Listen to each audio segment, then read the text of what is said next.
So last time we talked about nukes and the fact that the Cold War can't turn into a hot war because a hot war isn't just going to be warm, it's going to be hot in a very thermonuclear way because of the advent of mutually assured destruction, based on the fact that both the United States and the Soviet Union have atomic weapons by 1949, and eventually their destructive powers increase with the development of the hydrogen bomb. So we've also talked about the fact that there is this division in Europe that becomes more and more formalized and deeply ingrained as the Warsaw Pact and NATO begin to emerge. And actually, let's talk about that a little bit. So remember that the Cold War isn't just a conflict between the U.S. and the Soviet Union. It's also a conflict between the allies of both countries. And so one of the surprising things that we see with the Cold War is that it breaks the normal pattern that we've seen in American history. And that pattern works like this. Remember that in every great war in American history, in other words, all the large wars in American history, what typically happens is that Congress gives the executive branch, the president, extraordinary power to prosecute the war as they see fit. And there's this tacit bargain where, in return for giving the executive branch that power, the idea is that as soon as the war is over, Congress is going to get brought back in, right? Those powers are going to be dialed back. In World War II, though, like after the end of the Second World War, we don't see that as much. Because remember that after World War I, what happens is that the Treaty of Versailles is signed, but not by the United States. And the United States sort of returns to isolationism after the war. And the American Civil War was an internal conflict. And so what makes the Second World War and the Cold War different is that the United States doesn't retreat from the world stage. It actually stays there. And so we actually don't see the powers of the executive branch shrink during the Cold War. We actually see them expand. And you could argue that the modern presidency today is a creation of the Cold War, where the president of the United States in the late 20th century is much more powerful than the president was during the 19th century. And arguably that's because, well, now the world could end in minutes, in the blink of an eye. And the president has to have the power to basically order sudden and overwhelming retaliation. During the Cold War, the president of the United States isn't just responsible for the fate of all Americans. They're responsible for the fate of the world. And so the fact is that the president the presidency becomes much more powerful as a result of the Cold War. But not only does the president become more powerful, but you also see military ties with the wartime allies, sans or absent the Soviet Union, deepen with the development of the North Atlantic Treaty Organization in 1949. As the Soviets develop the atomic bomb and as they become much more sort of hostile to the United States, you have the creation of a mutual defense pact that you can sort of see here. Basically, at least at first, they're mostly countries like Great Britain, France eventually kind of leaves, Italy, and eventually that expands to other countries like Spain and Western Germany. Now, eventually in 1955, or 54-55, the post-war sort of occupation of Western Germany is dissolved, and Western Germany basically becomes its own country, separate from Eastern Germany, or the German Democratic Republic. And when Western Germany becomes independent, it joins NATO. And this kind of spooks the Soviet Union because obviously it's probably had enough of Germany at this point. And so it creates in 1955 its own military alliance known as the Warsaw Pact, which includes most of the basically the communist regimes in Eastern Europe. What we can say though is that, I mean, this is I guess going to be one of those discussions where we go, our alliance is better than your alliance, but NATO has its problems, but the North Atlantic Treaty Organization does have more genuine buy-in from the member states. In other words, not only does the United States want it, but other Western European countries want it as well. British General Sir Hastings Ismay, who is one of the fathers of NATO, actually says that the purpose, bluntly, is to keep the Germans down, the Americans in, and the Russians out. The Russians out and the Germans down, that's pretty self-explanatory. The Americans in, though, is kind of interesting because what this sort of shows is that European nations are also a little worried about a return to American isolationism. And again, there's nothing that says that the United States has to play a strong role on the global stage. And what we also have to kind of point out is that for the British especially, this is kind of this weird transition period for them, where the British Empire hasn't completely collapsed, but it's on life support. And there were many British leaders, political and military leaders, who kind of saw the United States as almost like a baby British Empire. And maybe the torch could be passed to them. And you kind of even see this to a certain extent in 1949 with the Greek Civil War and the Turkish Straits crisis, where the British are kind of trying to, the British are like, well, if we can't rule the world, we would like to sort of pick the country that can. But also remember that this isn't like some kind of science fiction trope where some, alien race from the past helps engineer kind of like their eventual supplanters or successors. The British are the forerunner from Halos, for example. What the British want to do after the war is they want to continue they want to continue being the dominant global superpower like they were before World War I, really, but they just don't have the money for it. But anyway, this is basically the battle lines of the Cold War once again being drawn with the formation of both NATO and the Warsaw Pact. And you also get a sense with the formation of NATO that the worry is really about a war in Europe. And for example, by the way, if this is this probably, kind of gives you an idea as to what the worries really are. The first Supreme Commander of NATO is Dwight D. Eisenhower, the American Commander-in-Chief in Europe during the Second World War. Military alliances with Western European powers aren't the only leftovers from World War II that the United States wharfs down during the Cold War. You also see the development, or really the continuation, of organizations and departments that were created during the Second World War that stick around. And again, the great trend in American history is that as soon as the war is over, well, it's spring cleaning. You toss out all the stuff that you've developed for the war. But in the Cold War, again, there's a lot that's left over from World War II that sticks around. Specifically, a permanent national intelligence agency. It's worth remembering, by the way, that the United States doesn't really have a national intelligence agency until the Second World War. And at that point, it's called the OSS, or Office of Strategic Services.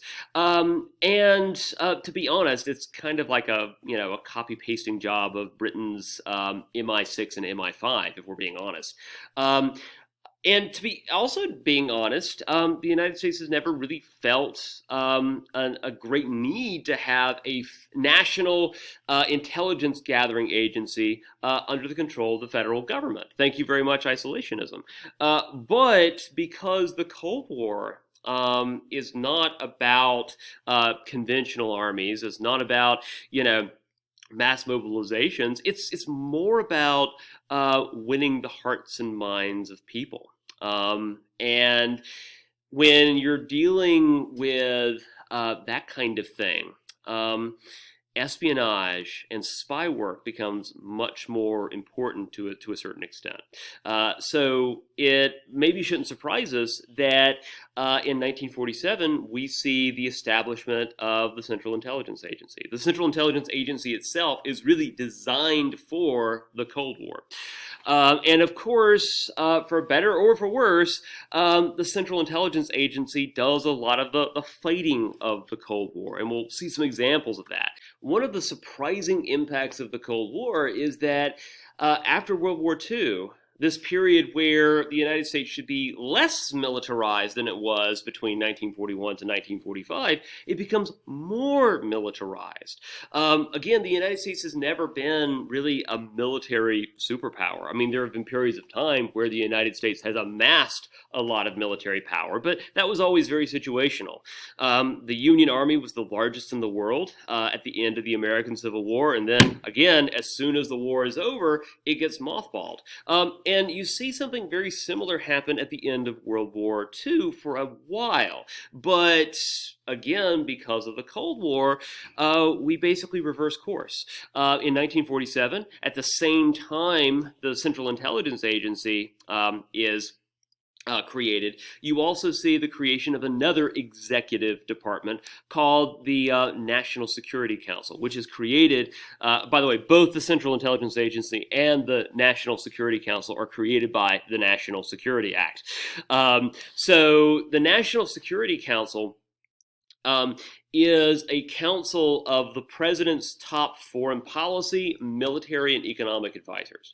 In other words, for example, a lot of the top military officials are on that council, the president's chief of staff, the secretary of state. In other words, all the people that you need to sort of manage a total war system. And again, beforehand, if the president wanted that kind of integration, they would have to go and approach leaders individually, or maybe sort of call, special meetings of certain departments. But now the idea is that the cooperation that we've seen develop during the Second World War between diplomats, between military leaders, between, sort of economic planners, that's going to continue beyond the Second World War and into the Cold War.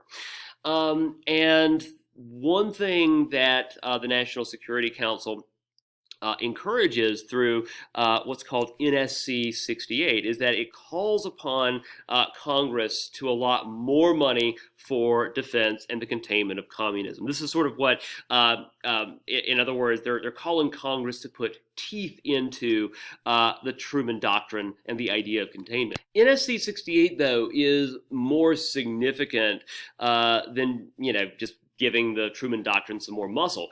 Because obviously today, the United States is a military superpower. The United States spends more money on defense than any other country in the world, including, and by the way, in addition to that, it spends more on defense than the other biggest defense spenders combined, something like the next 10 defense spenders. And there are a variety of reasons for that, but if you're looking for where this trend originates, you could argue that it originates during the Cold War, and it to a certain extent originates during this period right here. Because again, the trend before 1947 is for the United States to mothball the military muscle that, and really just the military that it had built for itself during the Second World War. After 1947, it starts to expand it. And by the way, this is also where you see the United States allot money for the development of the hydrogen bomb. all of this military buildup and all of these military alliances are basically designed based upon the expectation that if the Cold War is going to turn hot, if there actually is going to be a big war, it's probably going to be in Europe, which is why it actually happens in Asia. So the Cold War really escalates more in Asia than it does in Europe. And we'll talk about some additional potential conflicts in Europe. There's one notably in Hungary in 1956, in the Czech Republic in 1968. But the thing is that I guess you could kind of say that containment and NATO and some of these measures kind of work, because even though things are very tense in Europe, they never really escalate into armed hostilities, at least during the Cold War. After the Cold War, things become very different. Looking at you, Yugoslavia. Anyway, the Cold War does become a little more hot in Asia. And just like everything else in the Cold War, the roots for this are actually based in World War II. And not just in World War II, the lead up to World War II. This is actually really important because remember that the United States gets involved in World War II because of its relationship with China. And what the United States does to punish Japan for its war in China. And remember that one of the reasons that Japan is fighting in China is because it can. Because during the 1920s and 1930s, the Chinese government is fractured. It's basically fractured and divided into sort of warlord states where military commanders kind of oversee provinces and regions. But by the 1930s, the most powerful warlord, the warlord that controlled most of China, was Chiang Kai-shek, or sometimes you'll see him referred to as Jiang Jiechi. Anyway, Chiang Kai-shek was definitely the most powerful warlord in China, but he also had other, adversaries, including, by the way, the Japanese Empire. The Japanese Empire, which of course annexes Manchuria in 1931, and then actually declares war on the rest of China in 1937.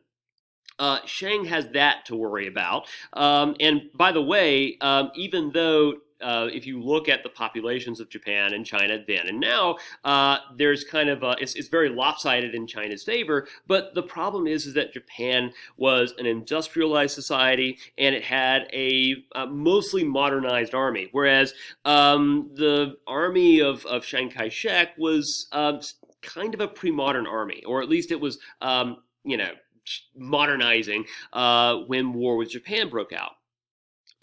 So the problem is that Chiang Kai-shek just gets hammered by Japan. And it's one of the reasons why, if you're looking at overall fatalities in the Second World War, the Soviet Union and China basically win the top two spots. Not that that's really winning that much. So Chiang has some problems. He only has to fight the entire Japanese empire. But in addition to that, he also has other domestic opponents, including other rival warlords. But one warlord that proves particularly troublesome for Chiang is a warlord who actually isn't militarily very powerful. Instead, he's powerful because he's very compelling to Chinese peasants. And this warlord is the eventual leader of the Chinese Communist Party, Mao Zedong. So Mao Zedong and Chiang have a long, tortured relationship slash bromance. Here they're pictured, during the war with Japan, where Mao and Chiang were at least allies on paper. But Chiang's relationship with communism was very tortured. So in the 1920s, Chiang basically does the Emperor Palpatine thing and executes Order 66 against the Chinese Communist Party, and basically almost wipes them all out and drives them into Western China. And then in 1935, 1937, Japan invades, and basically Japan manages to occupy most of the major Chinese coastal cities. So Shang's in a bind because he's basically fighting a small communist insurgency in the west, but a much more powerful Japanese invasion in the east. So Shang and Mao form a wartime alliance, but most military aid to China, actually the overwhelming military aid to China, goes to Shang instead of Mao, including, interestingly enough, military aid from the Soviet Union. And there's actually a reason for this, and it's going to be a reason that will be important a little bit later. So yes, the idea, according to Marx, is that if you're a communist and your buddy's a communist, then that makes you like brothers but closer. That, basically the end state, according to Marx, is that the entire world is going to become one big communist brotherhood or sisterhood. But Shang basically has his own very unique riff on communism. China is not a very industrialized society, and so how can you have a revolution of the working class if there is no working class? There's no factories to work in. You have peasants and farmers. So Shang's version of communism is that farmers, rural peasants, are going to be brought together and basically made into a revolutionary movement. And for reasons that will become important in the 1960s, Soviet communists were very suspicious of that. They sort of viewed rural peasants as being reactionary, as not really being true communist. But also, the Soviet Union was very suspicious of Japan, and Mao at the time looked like the slow horse, and really the safe bet would be to supply military aid to Shang. But the thing is that after 4 years, actually, no, like 7 years, no, 8 years, I can add, 1937 to 1945, of constant fighting, Shang's army is nearly obliterated. Mao does kind of like the clever Game of Thrones thing, where he basically hunkers down in Western China and lets Chiang and the Japanese army destroy one another.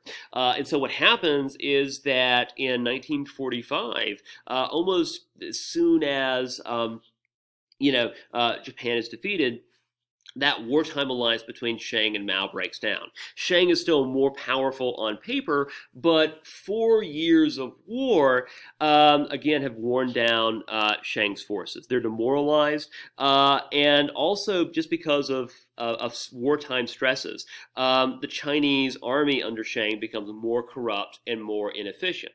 Now, for more reasons that I would love to get into more detail with, the U.S. State Department was always very suspicious of Shang. Shang wasn't a communist, but Shang was had a habit of kind of being prickly. And what happens is that there's a lot of pushback from the U.S. State Department over supporting Shang. And the argument is that the reason that the Chinese government and army is so corrupt is not because it's having to deal with 8 years of constant war with Japan, but because Shang himself is corrupt. So the best thing to do would be to kind of dial things back a little bit. And so let's just say that support for Shang was very lukewarm at best.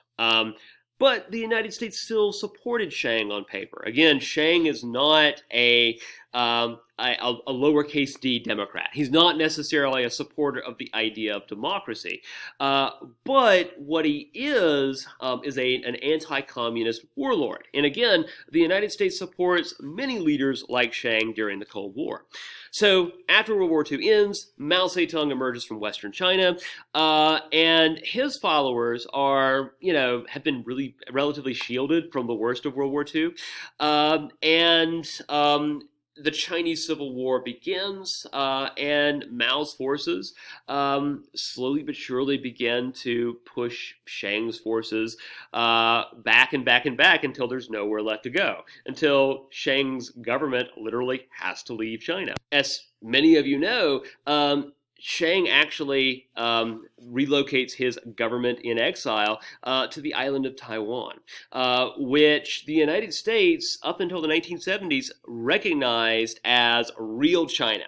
And this communist government in mainland China, or what was called the People's Republic of China, was fake China because, again, it's communist. And there's this idea that communist revolutions always emanate from the Soviet Union. They're not revolutions that ever have, kind of any root in the local populations. So the loss of China, though, was shocking to Americans because remember that America and China's economic ties go way, way back. And a lot of U.S. foreign policy was focused on China from the open door policy onward.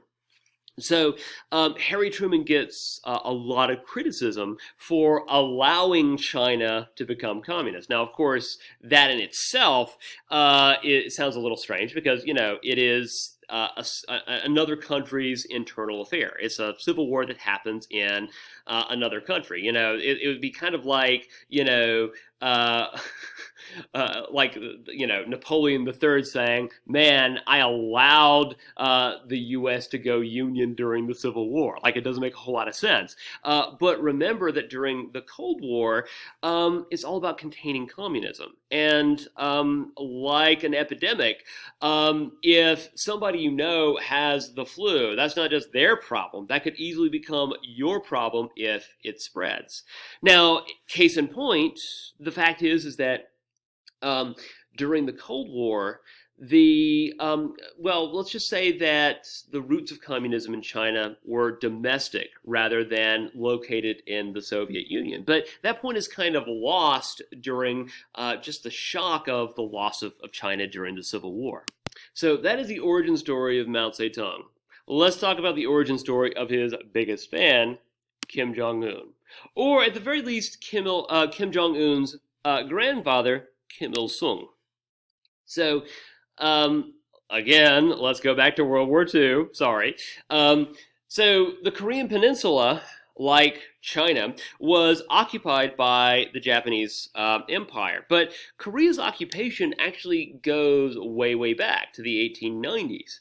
And so when Japan basically has to relinquish most of its empire after World War II, the question is, what is going to be the fate of Korea?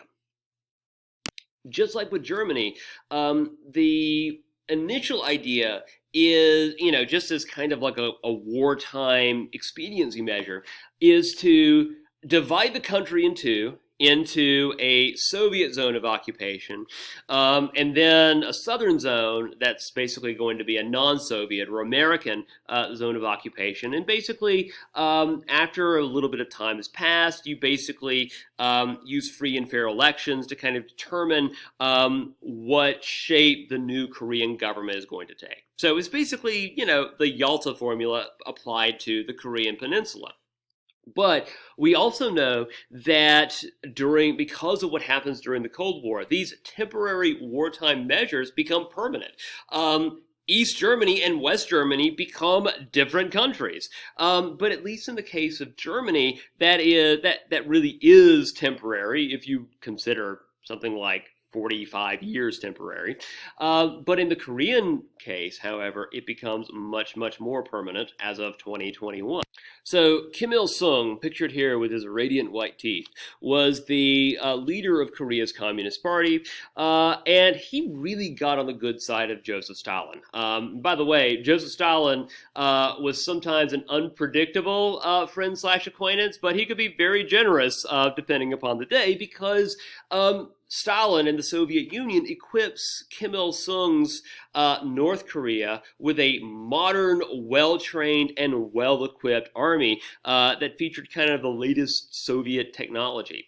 And on the other hand, the government located in the South, it wasn't as well organized. And so Kim Il sung kind of looks at the balance sheet, realizes that he's got more tanks and soldiers and everything than the South, and instead of basically taking a chance on elections that he might lose, he decides to gamble Korea's future on the battlefield because he feels like that's a much better bet.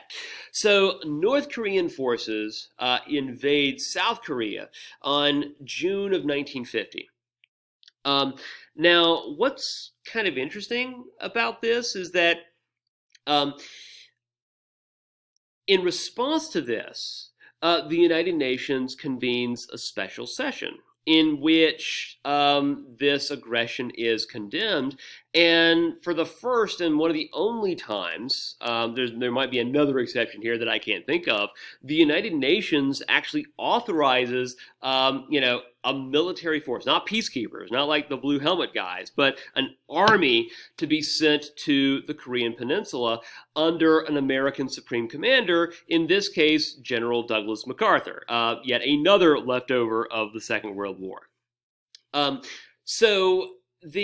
by the way, one of the reasons this happens is because the Soviet Union has decided to boycott the council session, viewing the meeting as illegitimate. And so what happens is that nobody raises a veto at the Security Council, because up until the 1970s, China's spot on the Security Council was still held by nationalist China under Chiang Kai-shek. And then the other voices on the Security Council were Britain and France, and then there's the United States. All four countries were very anti-communist, and so they voted to send, they voted to authorize, rather, an army to the Korean Peninsula.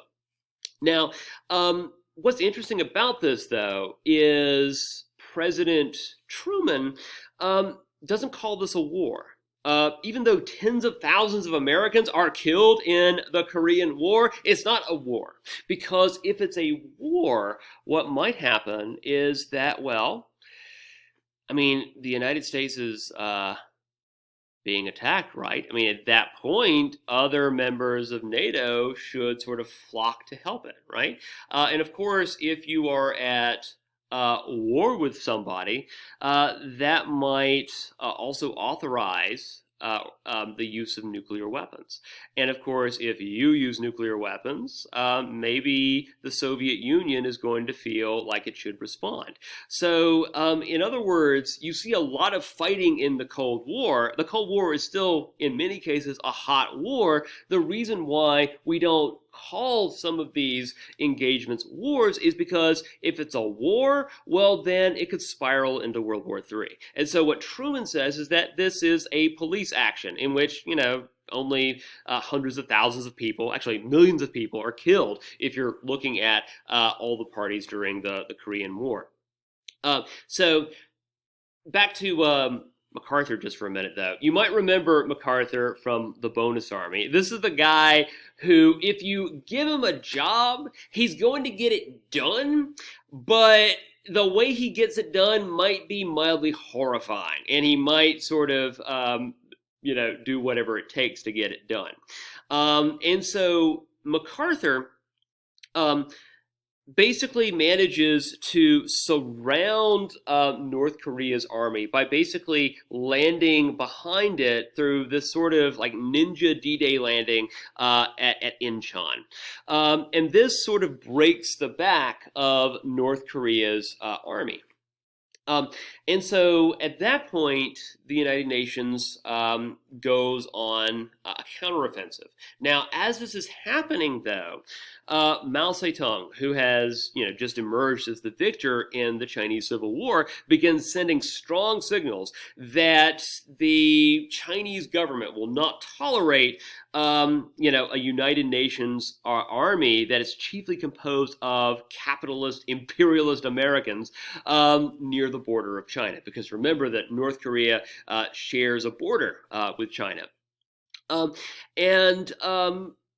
Harry Truman takes that under advisement. Is like, maybe we shouldn't actually cross over and pursue North Korea's forces into China. And by the way, North Korean forces were supplied by Mao Zedong. Uh, and MacArthur knew that. And so MacArthur decides to ignore the order to sort of pull back. And he basically charges headlong to the Chinese border. And at that point, he basically runs into a Chinese army that's almost 200,000 strong.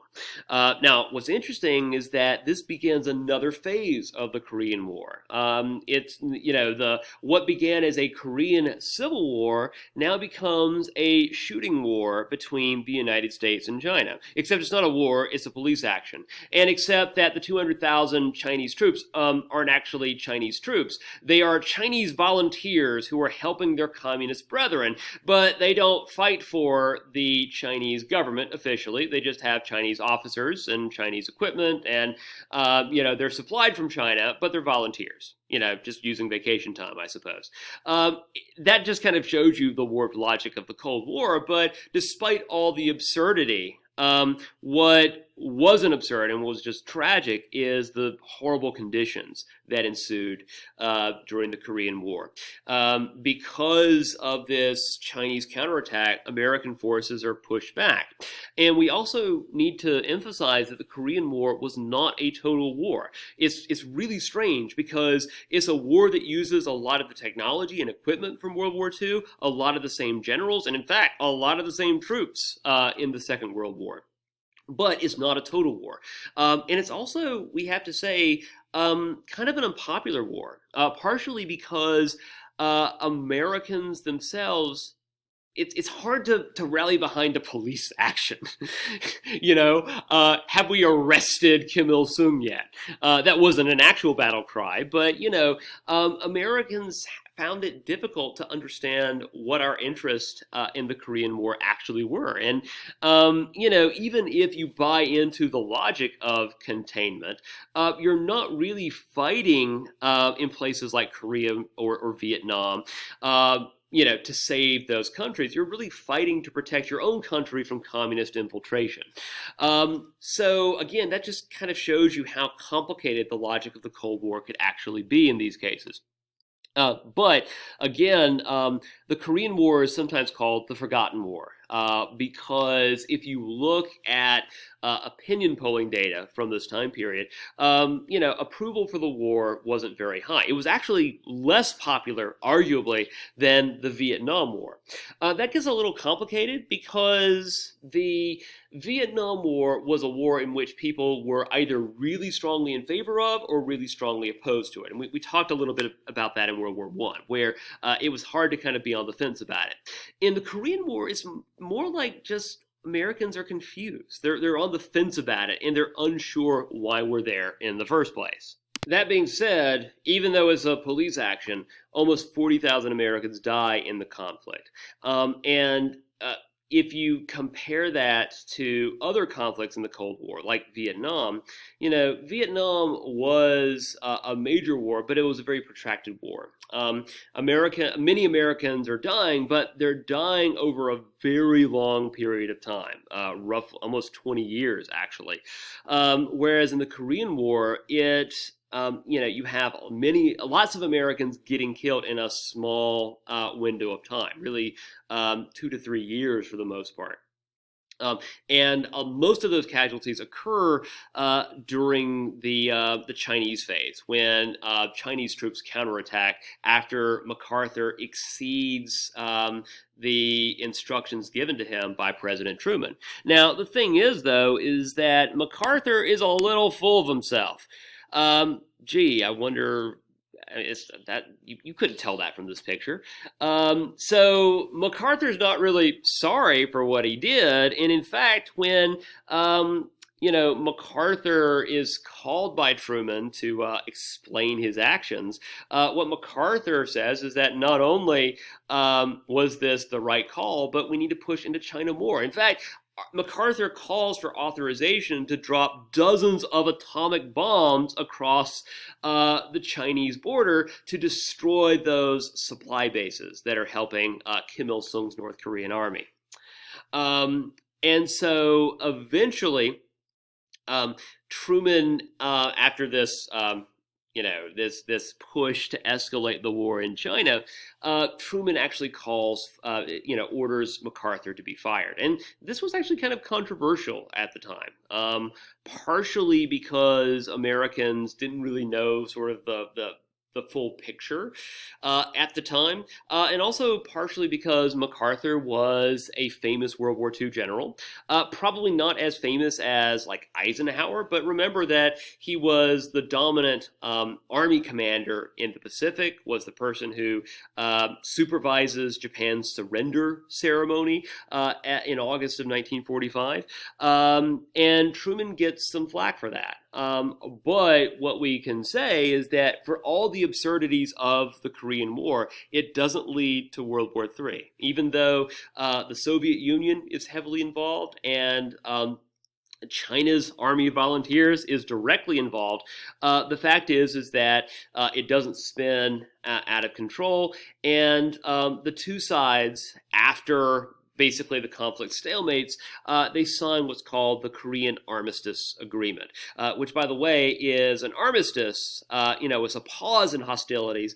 It's not a peace treaty. And so it basically, there's an agreement that the temporary border between North and South Korea will be the 48th parallel.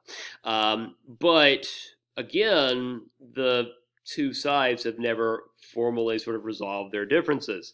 And of course, the fact that we have this lingering sort of conflict with North Korea today is kind of a byproduct of the Cold War. But when people talk about the Cold War going hot, they really mean hot as in thermonuclear.